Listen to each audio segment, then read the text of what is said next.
Analog horror can be a mixed bag for people. Some may like it for being an independent project with an uncanny sense of horror, and some hate it for being lazy and overdone. But for me, I enjoy it. I've always been a sucker for that VHS aesthetic, and I also think that it's a lot more scarier than a lot of horror movies that came out this year. Oh, and I don't know why, but for some reason these analog horror videos always remind me of Marvelous Misadventures of Flapjack. I don't, I don't know why. Maybe it's because some of these analog videos start off relatively innocent enough before dissolving into this chaotic mess. And Flapjack would look like a kids show with scenes where they would traumatize their audience.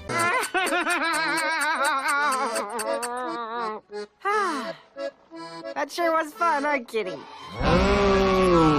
That Knuckles hallucination scene still creeps me out to this day. But it's not like I'm blindly liking every sort of analog horror video. I can still spot some really bad ones. It's not like I'm fascinated by all of them. I can still dislike them. And this one is this one is especially the case. Urbanspook, possibly the worst analog horror series out there. See, first we had the best web animation you've never seen, and then we have the worst analog horror that you probably have seen. Who knows, I might mispronounce something again this time. There is definitely a ton to say about Urbanspook, which is why I'm only talking about the person who made it, but I'll still offer my own take on the series. The story of Urbanspook follows a recent wave of murders being committed by an unknown individual.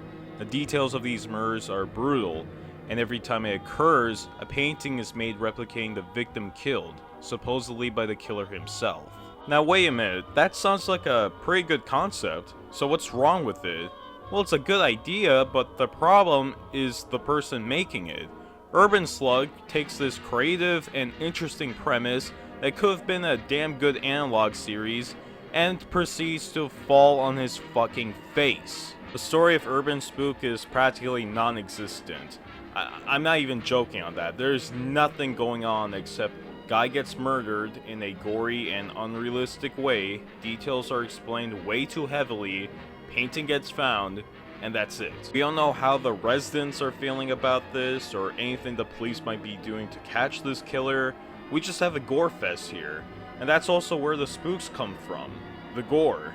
I know that horror is subjective and all, but I don't think I can find anyone that'll find this scary. I mean, it's just using gore as a shock value, instead of a creative way to emotionally connect your viewers to the story at hand. That doesn't mean that gore can't be scary. There's definitely a right and a wrong way of handling it. And if you like gore yourself, that's fine. But you probably still hate Urbanspook because the gore itself is just terrible and honestly disgusting. For example, the third video of the series, In the Walls, talks about two missing victims, the Beck twins, Corey and Margaret Beck, both 11 years old. You probably already know where I'm going with this, unfortunately. The police ended up finding only the top half of Margaret and the bottom half of Corey, both of which had been stitched together, somehow. They also found a brick shoved inside Margaret's throat with the word meat written on it, as well as also finding out that Corey's genitals have been ripped off by force. The painting of this crime had already been revealed back in the first episode, Faces, and this is the painting. And yeah, he did in fact name the painting Fuck Toy Corey.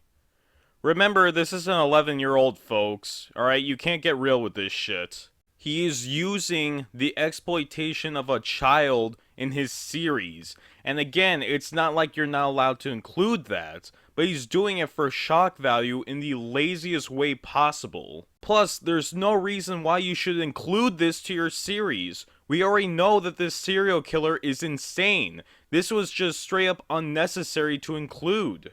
I even skimmed through his comments section to see what they think of this, and it looks like the top comments are praising him for his quote-unquote horror. However, when I look through his new comments, there are a ton of people that are calling him out and labeling his series as disgusting.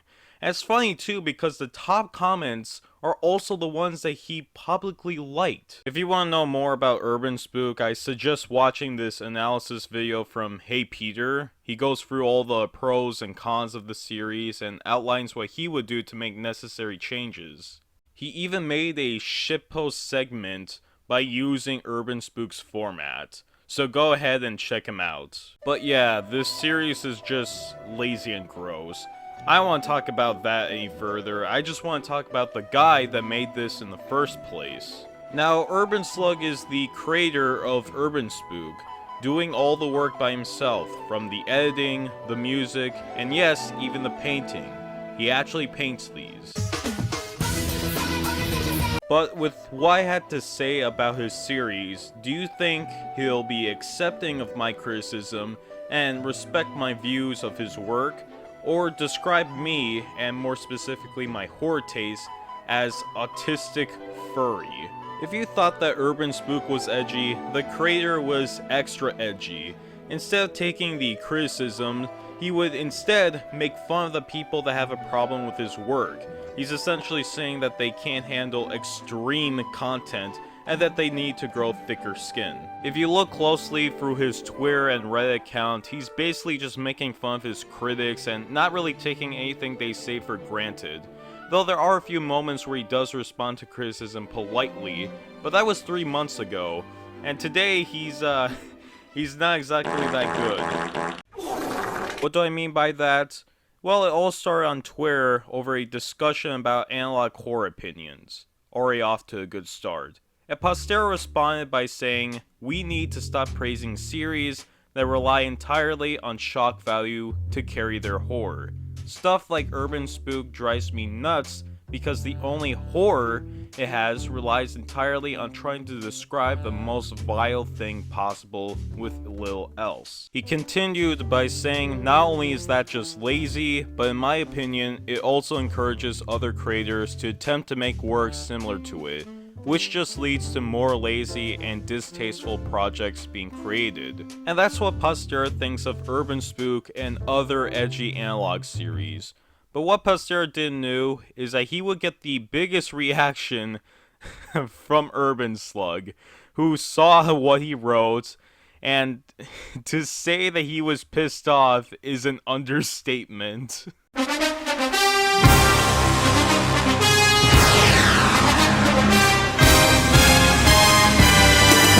You're such a fucking pussy. Just because extreme horror doesn't fit into your little autistic furry horror taste doesn't mean that there isn't a place for it.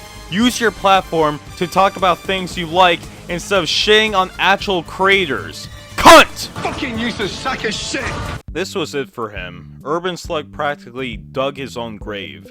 For someone that said he would only accept constructive criticism, he certainly was molding over Postero's response, and by that point, everyone attacked him. Martin Walls, the guy best known for creating the Walton Files and who rarely uses Twitter, hop on just to shit on Urban Slug, where he just writes Urbanspook and it just sends this image. Okay, wait, hold on. I know we were talking about Urban Slug, but he was definitely saving that for future use, okay? Like, he's had this one specific image hiding in his library for years, just so he could use it for the perfect moment. Even Chess Kids Archive's official Twitter account told him to go fuck himself, which, keep in mind, the Chess Kids Archive is supposed to be in character for their project, so the fact that they went out of their way to insult Urban Slug because of his seethed comment.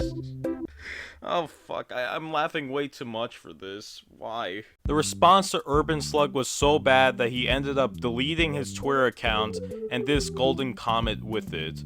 However, he did end up coming back after a few days, and you'd think maybe after taking a little break he cooled down with everything around him, but no, he didn't change at all. He ended up responding by saying this wasn't the first time Postero was talking shit. I can take criticism when it's fair. Oh, sure you can. But seeing people calling the series nothing but shock value for months when there's obviously a lot more work put into it kinda gets to me.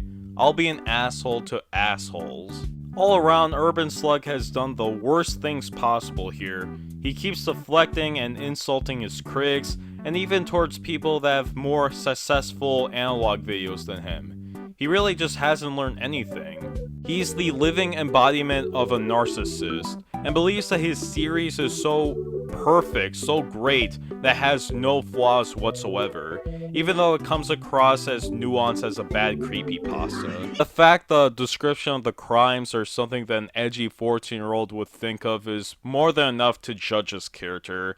I mean, seriously, the only thing I can think of that can be worse than Urbanspook is if another analog horror series uses live leak footage as its scares.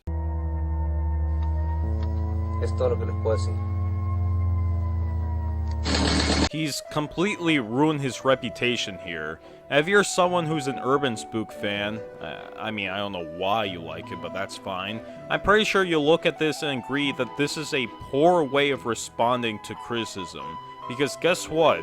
Urban Slug not only embarrassed himself, he embarrassed his project and his fan base. Now, anytime anyone is gonna remember Urbanspook, it's gonna be for this tweet alone. I mean, hell, I found out about Urban Slug because of him seething this much. And that's the legacy now, that's been engraved into our minds. And it's not the critics' fault or Postera, it's all on Urban Slug. But you know, I've talked a lot about people that seem like they can't really take criticism. I think in this case, I should bring up someone that did respond to criticism of their analog series and handle it very well. That someone is Alex Kister, the dude that's behind Mandela Catalog.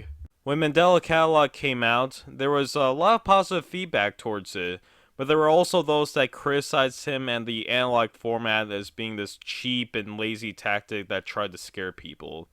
So, how did Alex respond to it? Well, he didn't call their horror taste autistic. Instead, he made the Scrimblow Catalog. The Scrimblow Catalog is a spoof series of Mandela Catalog, which makes fun of the original source material, as well as other tropes presented in analog horror. Now this was the perfect response, as not only did Alex make more content for his viewers, but he also didn't lash out and he responded well to the critiques. Plus it shows he's self-aware of his flaws, and by poking fun at himself, he was able to earn a lot more praise than before. Now if that isn't big dick energy, I really don't know what is. But certainly not what Urban Slug did. I want to believe that over time, Urban Slug is going to improve his content and his behavior. He did respond on Reddit about the whole situation where he says, Pastera is a rat, this isn't the first time he talks wait. Hold on, he said the same fucking thing, what the fuck? Let's just skip to this portion here, the important part. I really tried to focus on all you guys who support my work instead, but it's hard sometimes, especially since I'm still fairly new to this. Please know that I appreciate you all so much. So, who knows, maybe Urban Slug could redeem himself, but what he's doing right now is pretty cringe, not gonna lie. You can still find a way though. I mean, maybe you can make fun of your paintings instead of using them against your critics. You can get some funny shit out of them.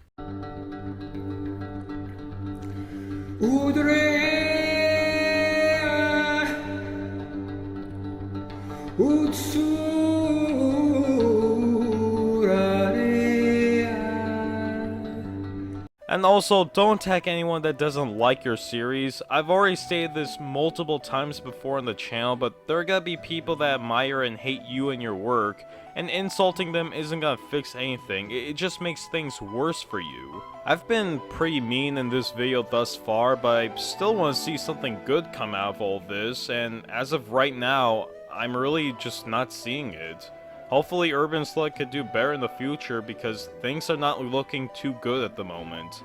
All I have to say is good luck. I mean, you're really gonna need it. Because, honestly speaking, I kind of see Urban Slug becoming a lolcow of the analog horror scene. And you don't want to go that far. But yeah, that's about it. See ya. Code! Code! Code! Was I just yelled at by Barack Obama?